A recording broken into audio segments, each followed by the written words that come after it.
आप सभी को प्रणाम। थोड़ा ज़्यादा दिन के बाद आ रहे हैं, कोई दिक्कत नहीं है, रेगुलर हो जाएंगे कुछ दिनों में। पहले वाला तो आप लोग पढ़ लिए होंगे, नोट्स भी बना लिए होंगे, ऐसा होता है। आप सब सही भी होंगे, हम भी सही हैं। आज जो अपन लोग टॉपिक पढ़ेंगे वो है सेल थ्योरी। ठीक है, ये बहुत ज़्यादा इम्पोर्टेंट टॉपिक है भाई साहब। मतलब इतना इम्पोर्टेंट है कि ये हर एक एग्ज़ाम में एक बार टच कर देता है। और इस सेल थ्योरी में जिसका जो देश सबसे बड़ा योगदान दिया है ना, वो है जर्मन बोले तो जर्मनी, वहाँ के लोग हैं जर्मन।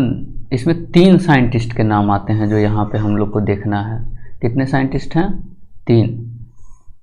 एक बार और आज अपन लोग सेल थ्योरी पढ़ेंगे। इसमें सबसे मेन देश कौन है? जर्मनी। इसमें 3 साइंटिस्ट हैं। पहले साइंटिस्ट का नाम है एम.जे. स्लाइडेन। क्या नाम है? एम.जे. स्लाइडेन। दूसरे साइंटिस्ट का नाम है टी स्वान। और तीसरे साइंटिस्ट का नाम है रुडोल्फ विर्चॉव। एक बार और कितने साइंटिस्ट को अपने को देखना है? एम.जे. स्लाइडेन, टी स्वान और रुडोल्फ विर्चॉव। वैसे भी शॉर्ट में रख सकते हैं स्लाइडेन, स्वान और रुडोल्फ विर्चॉव। स्लाइडेन साहब का जो हम लोग को डेट याद रखना है वो है 1838। स्वान साहब के लिए जो डेट याद रखना है वो है 1839, 1839। और रुडोल्फ विर्चॉव साहब के लिए जो डेट याद रखना है वो 1855। ध्यान से सुनिएगा। स्लाइडेन साहब 1838 में एक काम किए कि सारे प्लांट, जितने प्लांट थे ना, सबके कोशिका का अध्ययन किए। ठीक। स्वान साहब क्या किए? प्लांट पे तो अध्ययन किए ही, साथ में एनिमल को अलग जोड़ दिए। मतलब प्लांट और एनिमल दोनों पे काम कौन किए? स्वान। और रुडोल्फ विर्चॉव साहब क्या किए वो अभी देखते हैं। स्लाइडेन साहब सारे प्लांट पे अध्ययन किए, स्वान साहब प्लांट और एनिमल दोनों पे अध्ययन किए। आप एक बात बताइए, सिर्फ अगर प्लांट पे अध्ययन करेंगे तो हमें क्या पता चलेगा? सिर्फ प्लांट के सेल के बारे में। और जब प्लांट एनिमल दोनों पे अध्ययन करेंगे तब ना हमको कंपेयर पता चलेगा कि अंतर क्या है दोनों में। जब हमको अलग अलग चीज़ दिया जाएगा तभी ना हमको अंतर पता चलेगा। 2 टीचर से आप अलग अलग पढ़िए तभी तो आपको अंतर पता चलेगा। ये अच्छा पढ़ा रहा है, ये खराब पढ़ा रहा है। ऐसा तो एक ही टीचर आपको अगर पढ़ाएगा तब कैसे बता सकते हैं कि वो अच्छा है या खराब है? जब तक 2 अलग अलग से नहीं पढ़िएगा तब तक नहीं पता चलेगा। वैसे ही सिर्फ अगर प्लांट पे अध्ययन करेंगे तो प्लांट का सेल अध्ययन करेंगे, कंपेयर नहीं पता चलेगा उसका दूसरे के साथ। और स्वान साहब क्या किए? प्लांट और एनिमल दोनों पे अध्ययन किए तो उनको कंपेयर पता चल गया प्लांट और एनिमल में क्या अंतर है और या फिर क्या समानता है। वैसे भी स्वान का मतलब एक पक्षी होता है, तो उससे याद रख लेना है कि एनिमल पे कौन अध्ययन किया था? स्वान। स्लाइडेन साहब सिर्फ किस पे अध्ययन किए थे? प्लांट पे अध्ययन कौन किए थे? स्लाइडेन और स्वान दोनों। लेकिन एनिमल पे सिर्फ कौन अध्ययन किए थे? स्वान। प्लांट और एनिमल पे जब दोनों पे अध्ययन किए थे तो ये बोले कि सेल वॉल जो होता है ना, वो यूनिक फीचर होता है। यूनिक फीचर होता है किसका? प्लांट का। मतलब सेल वॉल सिर्फ किस में मिलता है? प्लांट में। किस में मिलेगा? प्लांट में। मतलब किसका यूनिक फीचर हो गया? प्लांट का। इनको कब पता चला सेल वॉल यूनिक फीचर है प्लांट का? जब ये एनिमल का भी अध्ययन किए तब। और कॉमन सेंस लगाइए, अगर सेल वॉल प्लांट का यूनिक फीचर है तो एनिमल में सेल वॉल नहीं पाया जाएगा। यही होगा ना। सेल वॉल प्लांट का यूनिक फीचर होता है। ये चीज़ किसने बताया? स्वान साहब ने। कब बताया? 1839 में। कैसे बता पाए? जब वो प्लांट एनिमल दोनों का अध्ययन किए। क्या स्लाइडेन साहब 1838 में बता पाए थे प्लांट का सिर्फ अध्ययन करके सेल वॉल उसका यूनिक फीचर है? नहीं बता पाए, क्योंकि ये कंपेरेबल कैरेक्टर है। ये जब तक हम कंपेयर नहीं करेंगे तब तक हमें पता नहीं चलेगा। अब देखिए, स्लाइडेन साहब 1838 और स्वान साहब 1839 दोनों मिलके एक कंसेप्ट दिए जिसको बोलते हैं सेल थ्योरी। इसमें कुछ पॉइंट है जो अपने को याद रखना है। पहला पॉइंट ये याद रखना है कि सेल वॉल किस में मिलेगा? प्लांट में। दूसरा पॉइंट ये याद रखना है कि सेल जो होता है वो बना किस से होता है? तो प्रोटोप्लाज्म से बना होगा। उसमें एक न्यूक्लियस मिलेगा, प्लाज्मा मेम्ब्रेन मिलेगा, और सेल वॉल मिल भी सकता है और नहीं भी मिल सकता है। प्लस और माइनस, प्लस का मतलब मिलना, माइनस का मतलब नहीं मिलना। प्रोटोप्लाज्म मिलेगा, न्यूक्लियस मिलेगा, प्लाज्मा मेम्ब्रेन या सेल मेम्ब्रेन मिलेगा, और सेल वॉल मिल भी सकता है और नहीं भी मिल सकता है। तीसरा पॉइंट क्या याद रखना है कि कोई भी लिविंग ऑर्गेनिज्म हो, चाहे प्लांट हो या एनिमल हो, दोनों किस चीज से मिलकर बना होता है? सेल से बना होता है। मतलब सेल जो होता है ना, हर एक ऑर्गेनिज्म का बेसिक स्ट्रक्चर बनाता है, आधार बनाता है, आधार। सेल थ्योरी में पहला पॉइंट क्या याद रखना है? प्लांट का सेल वाला यूनिक फीचर होता है। कौन बोलने वाले थे? स्वान साहब। क्यों बोले थे? क्योंकि वो प्लांट एनिमल दोनों पे काम किए थे। दूसरा पॉइंट क्या याद रखना है कि सेल किस किस चीज से मिलकर बनेगा? प्रोटोप्लास्ट से, न्यूक्लियस से, प्लाज्मा मेम्ब्रेन से, और सेल वॉल हो भी सकता है और नहीं भी हो सकता है। तीसरा पॉइंट क्या याद रखना है? प्लांट और एनिमल दोनों का बेसिक स्ट्रक्चर क्या होता है? सेल। और तीसरा, किसी भी ऑर्गेनिज्म में कोई भी एक्टिविटी चल रहा हो, एक्टिविटी मतलब होता है कोई भी क्रिया हो रहा हो किसी भी ऑर्गेनिज्म में, वो सेल एक दूसरे से इंटरेक्ट करता है। इंटरेक्ट का मतलब इंटरएक्शन के कारण एक्टिविटी होता है। मतलब हर सेल एक दूसरे के साथ कोऑर्डिनेशन मैनर में काम करता है। हवा हवा में काम नहीं करता है। एक सेल दूसरे से काम कर रहा है मतलब वो कोऑर्डिनेटेड है।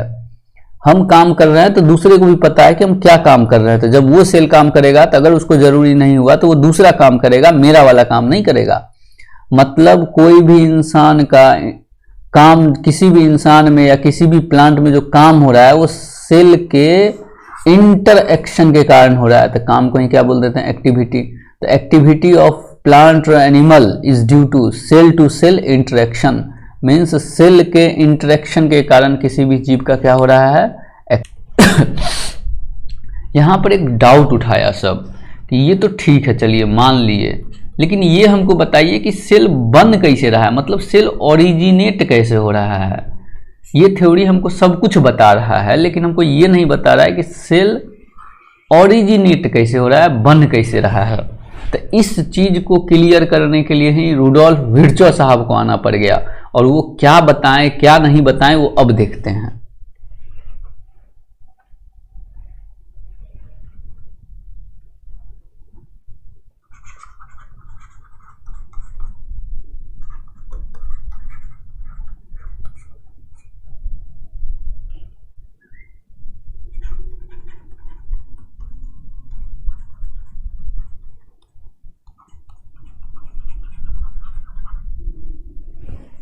देखिए, रुडोल्फ विर्चो साहब आए 1855 में, और ये एक थ्योरी दे दी जिसको बोलते हैं सेल लाइनेज थ्योरी। क्या बोलते हैं? Cell lineage theory. ध्यान सुनिएगा, सेल थ्योरी दिए थे स्लाइडेन और स्वान, सेल लाइनेज थ्योरी दिए रुडोल्फ विर्चो, सेल थ्योरी दिए अपने को स्लाइडेन और स्वान, सेल लाइनेज थ्योरी दिए अपने को रुडोल्फ विर्चो, और दोनों को मिला के बोलते हैं मॉडर्न सेल थ्योरी। दोनों को क्या बोलते हैं? Modern cell theory. एक बार और, सेल लाइनेज थ्योरी दिए हैं रुडोल्फ विर्चो, सेल थ्योरी दिए हैं स्लाइडेन और स्वान, दोनों को मिला के क्या बोल रहे हैं? Modern cell theory. Cell lineage theory के हिसाब से कहने का मतलब है कि जो पुराना सेल है उसी के डिवीजन से, विभाजन से हमारा न्यू सेल बनेगा। जो पुराना सेल होगा उसको बोलेंगे मदर सेल, और जो नया सेल बनेगा उसको बोलेंगे डॉटर सेल।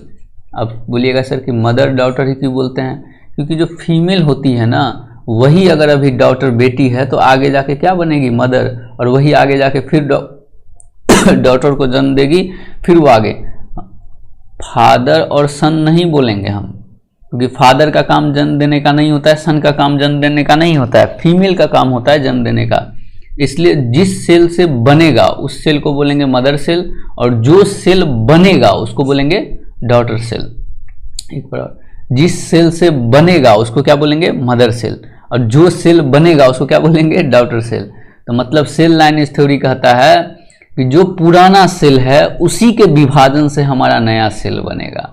मतलब ये सेल डिवीजन का कंसेप्ट दे दिया, लेकिन भाई साहब ये पहला सेल कैसे बना ये तो नहीं बता पाया। तो ये मॉडर्न सेल थ्योरी का एक्सेप्शन ही है। मॉडर्न सेल थ्योरी में नहीं बताया जाता है कि पहला सेल हमारा कैसे बना है। सेल लाइनेज थ्योरी कहता है कि जो हमारा पुराना सेल होगा वो मदर सेल में के रूप में बदलेगा, और उससे क्या बन जाएगा? हमारा डॉटर सेल। वही डॉटर सेल फिर आगे जाके मदर सेल की तरह काम करेगा और क्या बनाएगा? Daughter cell. मतलब हमारा नया सेल पुराने सेल के विभाजन से बनेगा। इसी को लैटिन में, किस भाषा में? लैटिन भाषा में बोलते हैं ओमनिस सेलुला ई सेलुला। ध्यान से सुनिएगा, रुडोल्फ विर्चो साहब, एक लैटिन भाषा में एक शब्द होता है ओमनिस सेलुला ई सेलुला, जिसका मतलब होता है भाई साहब जितने प्रकार के नए सेल हैं वो पुराने सेल के विभाजन से बनेंगे। और इसके अपवाद क्या आ जाते हैं थ्योरी में कि भाई साहब पहला सेल कैसे बना था ये बताइए, तो पहला सेल कैसे बना नहीं पता, लेकिन नया सेल बनेगा पुराने सेल के विभाजन से।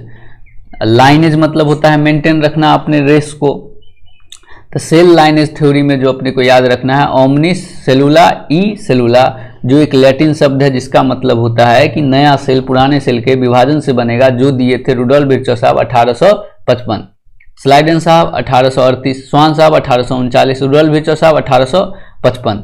सेल लाइनेज थ्योरी और सेल थ्योरी दोनों को मिला के क्या बोल देते हैं मॉडर्न सेल थ्योरी।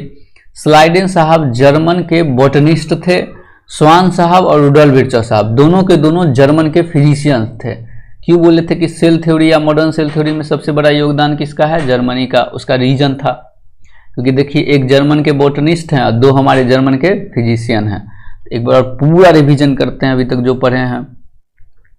सबसे पहले हम लोग स्लाइडेन साहब को देखें 1838 में। 1838 में स्लाइडेन साहब आए जो कि जर्मन के बोटनिस्ट थे, वो हर एक प्लांट सेल का अध्ययन किए, ठीक है। दूसरा 1839 में स्वान साहब आए जो प्लांट और एनिमल दोनों का अध्ययन किए, कंपेयर किए और बताएं कि सेल वॉल जो होता है प्लांट का यूनिक फीचर होता है। उसके बाद दोनों मिलकर क्या दे दिए सेल थ्योरी। सेल थ्योरी में 4 पॉइंट अपने को याद करना था, लेकिन वो सेल थ्योरी में ये नहीं बता पाए कि नया सेल कैसे बन रहा है। तो उसके लिए कौन आए, रुडोल्फ विर्चो साहब। रुडोल्फ विर्चो साहब आए 1855 में, जो एक लैटिन भाषा का यूज किया ओमनिस सेलुला ई सेलुला, जिसका मतलब होता है कि नया सेल पुराने सेल के विभाजन से बनेगा, और जो नया सेल बनेगा उसको बोलेंगे डॉटर सेल, जो पुराना सेल है उसको बोलेंगे मदर सेल। फादर और सन क्यों नहीं बोलते हैं ये हम बता चुके हैं। इसी चीज को वो जिस थ्योरी में एक्सप्लेन किए थे वो था cell lineage theory. Cell lineage theory और सेल थ्योरी दोनों को मिला के क्या बोल देते हैं मॉडर्न सेल थ्योरी। और मॉडर्न सेल थ्योरी का जो एक्सेप्शन है कि सेल ओरिजिन कैसे हुआ, सबसे पहला सेल, फर्स्ट सेल कैसे बना, हमारा फर्स्ट सेल ओरिजिन, ये नहीं बता पाता है। ये हमारा 12th क्लास का एक चैप्टर है इवोल्यूशन, उसमें ये चीज़ समझाया जाता है। ये हमारा सेल थ्योरी था, इससे बाहर कहीं क्वेश्चन नहीं जाता है। अपने को जितना भी मिनट का ये बना होगा सेल थ्योरी वाला वीडियो, इसको अच्छे से देख लीजिएगा, इसको शॉर्ट नोट्स बना लीजिएगा और पढ़ना शुरू कर दीजिएगा। एक फंडामेंटल सेल देखना चाहते हैं, एक फंडामेंटल अपने को अध्ययन क्या क्या करना है। तो सबसे बाहर मिलेगा सेल वॉल, उसके बाद मिलेगा सेल मेम्ब्रेन। ये जो भी क्षेत्र है इसको बोलते हैं साइटोप्लाज्म, ये अपन लोग पहले दिन भी पढ़ चुके हैं साइटोप्लाज्म। ये जो सबसे अंदर है इसको बोलते हैं न्यूक्लियस। और इस साइटोप्लाज्म में क्या मिलता है हमको, सेल ऑर्गेनल, जो ट्रोफोप्लाज्म बोले थे हम, सॉलिड पार्ट।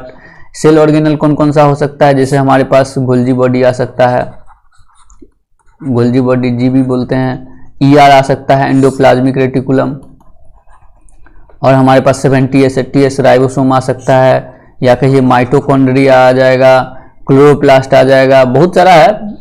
हम लोग को अब सब एक एक करके क्या होगा पढ़ना होगा। हम लोग बाहर से अंदर की तरफ पढ़ेंगे। तो बाहर से अंदर की तरफ मतलब है कि पहले हम लोग पढ़ेंगे सेल वॉल को, फिर पढ़ेंगे सेल मेम्ब्रेन को, और फिर पढ़ेंगे साइटोप्लाज्म के सेल ऑर्गेनल्स को, और फिर पढ़ेंगे न्यूक्लियस को। ठीक है, आज के लिए इतना ही, बाकी हम लोग अगले क्लास में पढ़ेंगे। धन्यवाद। आप लोग नोट्स बनाते चलिएगा, ये शॉर्ट नोट्स की तरह काम करेगा, बहुत ज़्यादा प्रॉफिट करेगा। ये कोई भी एग्जाम में इससे बाहर क्वेश्चन ज़्यादा नहीं जाता है।